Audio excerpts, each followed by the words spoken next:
És itt vagyok ismét. Jó, tudom, megint haditechnika, de legalább most nem helikopter, ha bár van még raktáron abból is. Csatahajó már régen volt, licenszelt csatahajó még nem is volt. A Mishini cégtől, tőlük ez az első készletem, kaptam egy Yamato csatahajó készletet, úgyhogy úgy gondoltam, hogy ez lesz a következő a sorban, amit megnézünk együtt. Zoli vagyok, és ez itt az Összeraklak. Tartsatok velem!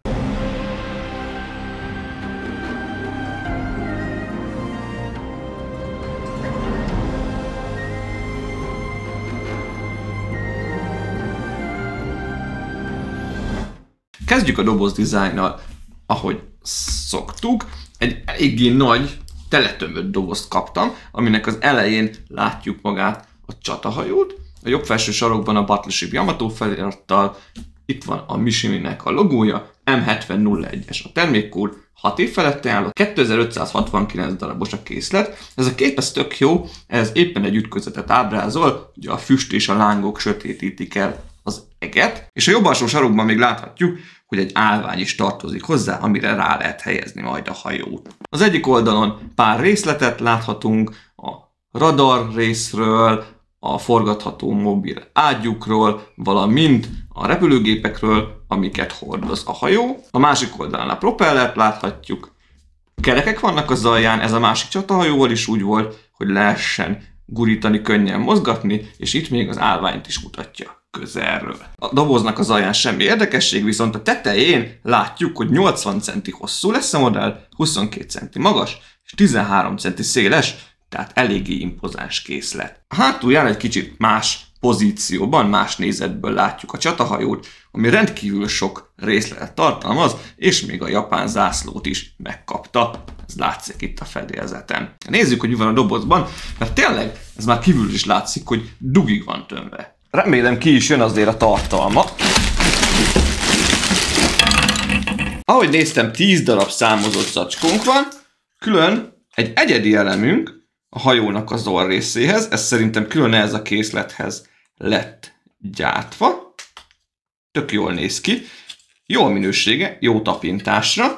Egy kis zacskóban megkapjuk a minifigurákat, ők is jártak a készlethez. A minifigurák összerakásához egy külön kis picike útmutatót találunk. Ez érdekes, hogy nem a nagy útmutatóban van, valószínűleg csak úgy hozzácsapták a minifigeket a készlethez. Van egy picike kis madzagunk, amivel ugye össze kell kötni majd a hajónak a különféle részeit. Járt hozzá egy elemszétszedő, és itt az összerakási útmutatónk, amiben azért belenézünk egy picikét, ahogy szoktuk. Az útmutató első oldala az tök ugyanúgy néz ki, mint a doboz front része.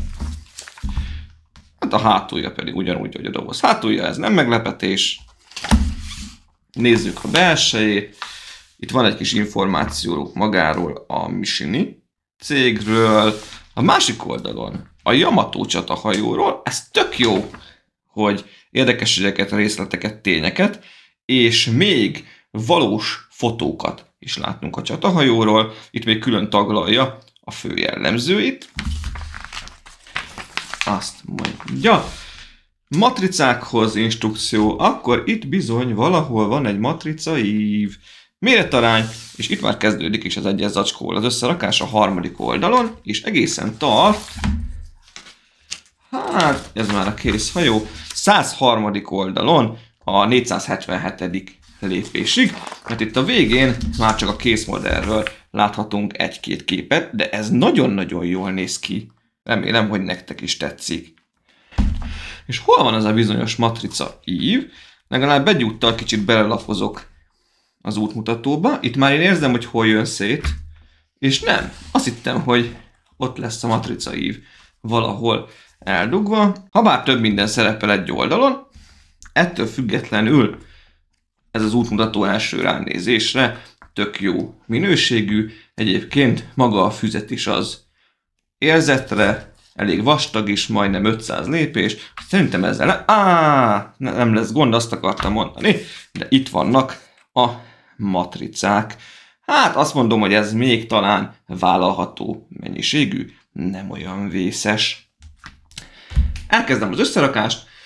10 fázis, ugyanis 10 zacskó. Hát, meglátom, hogy hozok-e majd annyi összerakási fázist, lehet, hogy megnézzük, és akkor ez egy jó hosszú videó lesz, de hát ez a hajó ez megérdemli. De hát úgy szoktam, minden egyes zacskó után megnézzük, hogy hogy áll, úgyhogy valószínűleg ettől nem fogok eltérni. Úgyhogy én építek, ti pedig ne menjetek sehová. Egyes fázis kész, hát jól szét van ez az építés bontva, igazából készül a hajótestnek a váza, más nem nagyon történt. Az elemek minőségéről annyit már most tudok mondani, hogy tök jók. Néhol egy picit jobban össze kell nyomni őket, de egyébként mind színre, mind érzetre tök jó minőségűek, úgyhogy remélem, hogy ez a végéig meg is marad. Érdemben jelenleg egyes fázis után ennyit tudok mutatni, de egész stabil lesz majd ez a szerkezet, viszont nagy részt valószínűleg üreges. Kész a második zacskó, lényegében a közepével semmit se kellett csinálni a hajónak, hanem elkészült a tatrész, ez a rész, így néz ki szépen, ez alján ott van a tőkesúly is. Nem vagyok annyira hajózseni, de hogyha jól tudom, az a tőkesúly. Ez a része, ez tök egyszerűen összeállt, és utána csak hozzá kellett a hajótesthez pattintani. Hát a másik oldal, az orrrész, az kicsit hosszabb, és ez egy icipicikét macerásabb is volt, ugyanis volt, hogyha egy-két helyen megnyomtam, amikor összepattintottam, akkor leesett róla egy-kettő alkatrész, de egyébként egész stabilan fogja, és az elemek továbbra is jó minőségűek. Hogy úgy gondolom, hogy teljes hosszában most már láthatjuk a hajót, tehát hát most éppen nem fér be a kamera képébe, de így végig tudom rajta tolni, durván ugye ilyen hosszúságú lesz, 80 cm. Hát a harmadik zacsit az sikerült szuper gyorsan kivégezni, elkészült a fedélzet, azt kellett konkrétan lefedni, teljes hosszában szuperül egymáshoz pattantak a részek, ide meg került fel egy kis matrica, egyébként ez is matrica itt. Két oldalt azt az előbb nem mutattam, ezek ugyanazok a matricák, mint a Reobrixnél is megtalálhatóak, ezek a háttér nélküli ráragasztól is le kell húzni a felső rétegét, úgyhogy már most egész szépen kezd összeállni a hajótest, valamint ami még felkerült, az orrésznek az alja.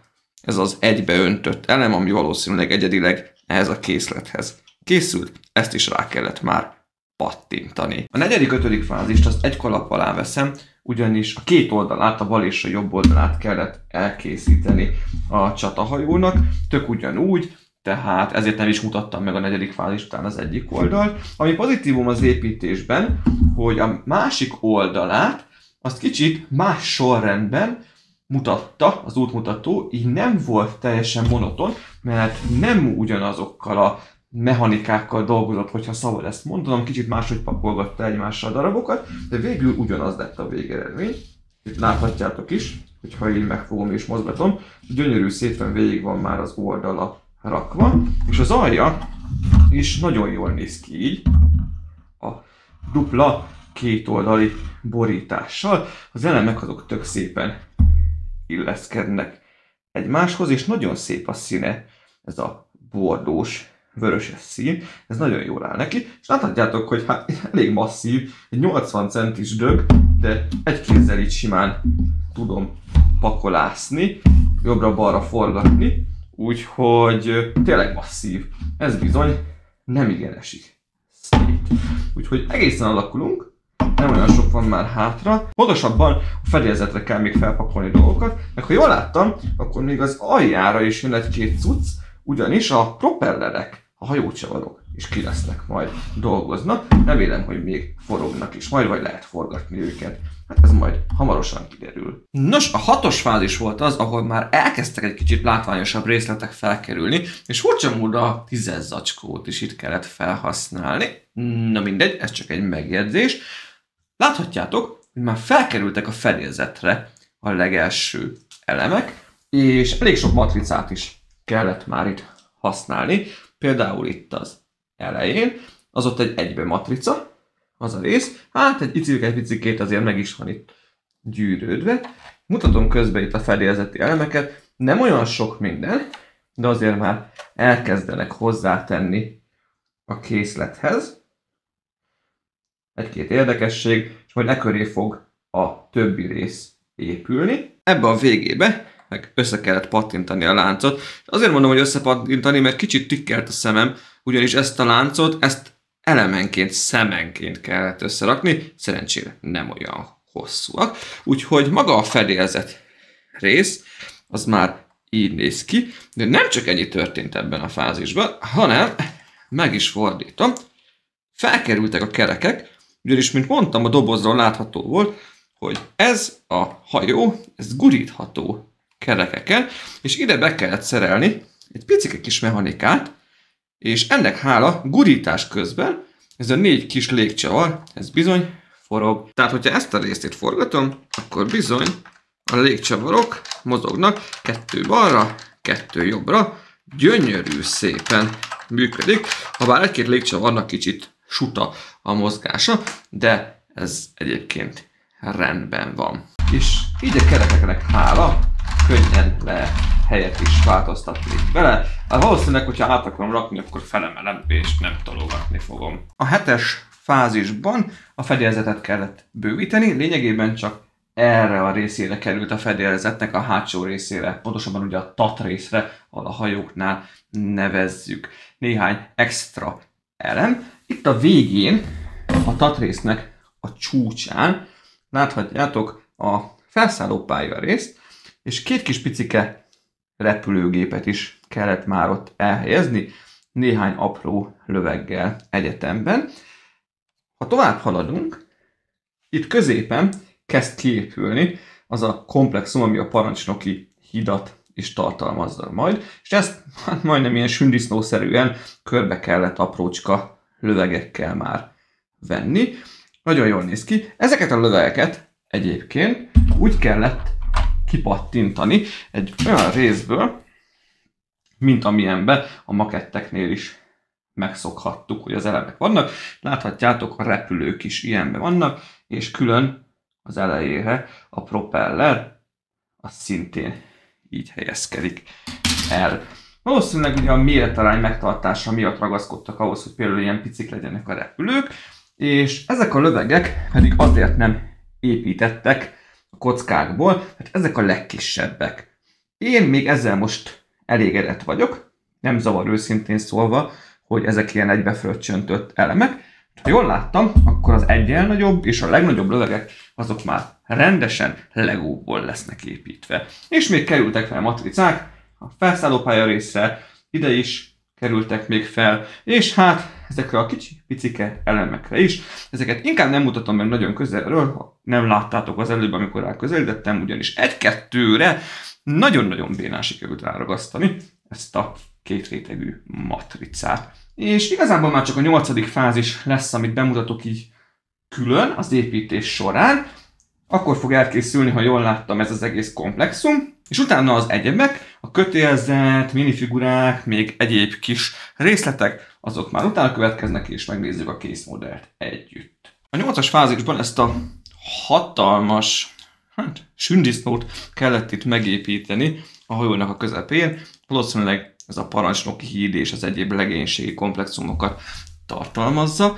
Egyébként így már, hogy körbe van véve a közepes típusú lövegekkel, ezekkel, így már kicsit máshogy mutat azért a kép. Mindkét oldalon van 6-6 ilyen löveg. Ezeket már rendesen építő elemekből kellett összerakni, másik oldalon is ott sorakoznak, és középre pedig ide van szépen felhúzva szürke elemekből ez a komplexum, egy-egy egyéb színű résszel tarkítva, valamint matricázva, ha bár sok matrica nem található rajta. Ez a hátsó rész, hát nem is tudom, antennák lennének, kommunikációs antennák, vagy esetleg rögzítő oszlopok. Ha jól láttam, akkor a madzagok, hát ugye majd ami a kötélzet része lesz, azok közül is van, ami ezekre lesz majd rárögzítve. Azért durván tele volt pakolva ez a hajólövegekkel. Néztem képeket, archív képeket róla, és tényleg így nézett ki. Tényleg tele volt. Jó, hát ez volt a japánoknak az egyik úszó erődje a Musashival együtt, hogyha helyesek az információim. Úgyhogy ezen nem csodálkozom. De így összezsúfolni a lövegeket, és láthatjátok, hogy ezek azért forognak is, tehát ezek úgy vannak elhelyezve, hogy egy icipicit tudnak oldalirányba forogni, mint a valódi lövegek. Egyébként nem mutat rosszul, rengeteg kicsi elemből épült fel ez a rész. És nem maradt más hátra, mint a legnagyobb lövegek, amik ide kerülnek majd, ezekbe a foglalatokba, valamint még ide jön egy kisebb rész, ha jól láttam, valamint a kötélzetnek a felhelyezése. Elkészült a Yamato, vízre bocsátható, na jó van, nem, mert szerintem 2 másodpercet se bírnak ki, és úgy merülne el, mint a nyeretlen fejsze, úgyhogy ezt ne próbáljátok meg. Szerintem mielőtt beszélek még róla egy kicsit, azelőtt nézzétek meg ti is közelebbről.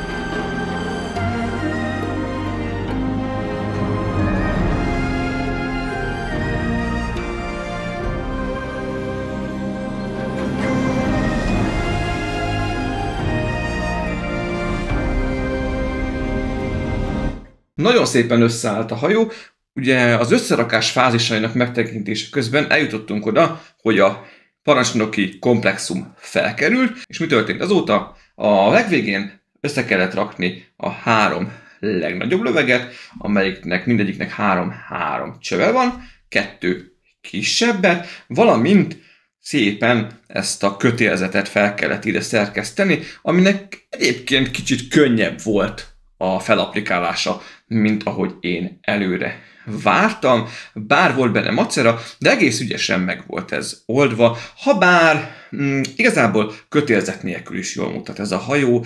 Őszintén szólva én csak azért raktam fel, mert az útmutató ezt így szerette volna, és én általában azért csinálom így a bemutatókban, mert szeretném követni az útmutatót. Van, amikor a matricákat se ragasztanám fel szívem szerint, de mivel úgy szeretném a készletet bemutatni, ahogy az útmutató mutatja, valamint a tervezője megálmodta, ezért végül mindig felrakom. És korábban elfeledkeztem róla, de kellett összerakni egy állványt is hozzá. Hát, ami nem egy hatalmas állvány, láthatjátok, konkrétan csak ennyi.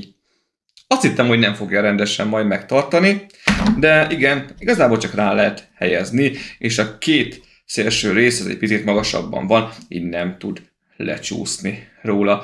És így szépen konkrétan bele lehet helyezni a közepénél fogva. És az elején az még tetszik, hogy a Yamato feliratot, a nevét oda kellett matricázni. Egyébként én ezekkel a 2 oldalú matricákkal már egész jól megbarátkoztam, csak óvatosan kell lehúzni őket, bár ennél a készletnél, minthogyha egy kicsit barátibb lett volna ez, tehát mintha hamarabb felragadtak volna, és nem is akartak szétszakadni. Mik a gondolataim úgy összességében a hajóról? Korábban már raktam össze egy hajót, említettem egy no-name nem licenszelt készletet, ami 120 centis volt.